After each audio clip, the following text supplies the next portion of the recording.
அதிகாலையில எந்திரிச்சியா, எல்லா நிலைகளிலும் மழை, வெள்ளம், புயல் அடிக்குது, நோ ப்ராப்ளம். அது சம்மரா வின்டரா அதெல்லாம் அவங்களுக்கு தெரியாது. காலையில எந்திரிச்சா கரெக்டா வருவாங்க, ஆன் டைம் டியூட்டி எல்லாத்தையும் முடிச்சுட்டு போவாங்க. நம்ம இன்னைக்கு சுகாதாரத்தோட இருக்கிறோம், வசதியோட இருக்கிறோம், சாலையில பாதுகாப்பா இருக்கிறோங்கிறத உறுதி செய்யக்கூடிய ஒரு கூட்டமே அவங்கதான். அவங்களோட முயற்சிக்கு நம்மளுடைய நகரங்கள்ல செயல்பட வைக்கிறது மட்டும் அவங்களோட வேலை இல்லைங்க.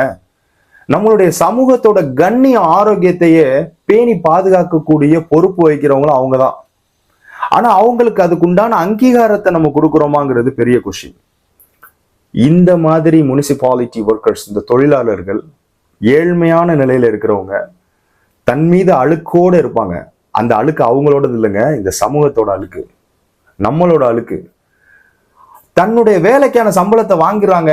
நம்ம ஆள்கள்கிட்ட இதெல்லாம் சொன்னோம்னா, ஐயோ சம்பளம் வாங்கிட்டு இருக்காங்க, ஊக்கத்தொகைன்னு வேற கொடுக்குது கவர்மெண்ட், போனஸ் கிடைக்குது, வீட்டுக்கு வீடு டிப்ஸ் கொடுக்குறாங்க, செக்யூரிட்டி இருக்கியா, அவங்களுக்கு இன்சூரன்ஸ் இருக்கியா, அது இதுன்னு வாய்க்கு வந்ததெல்லாம் பேசுறாங்க. ஆனா ஒண்ணு இல்லைங்க, அங்கீகாரம்.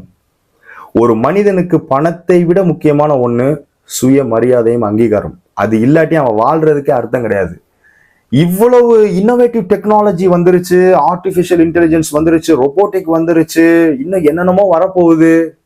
ஆனா கூட இந்த சாக்கடை அள்ளுறது மனுஷன் மட்டும்தான் அள்ளணுமா அப்படிங்கிற ஒரு பெரிய கேள்வி எனக்கு இருக்குது. இந்த வீடியோல அந்த கேள்வியை உங்களுக்கும் வரணுங்கிறத நான் தாழ்மையோட சொல்லிக்கிறேன்.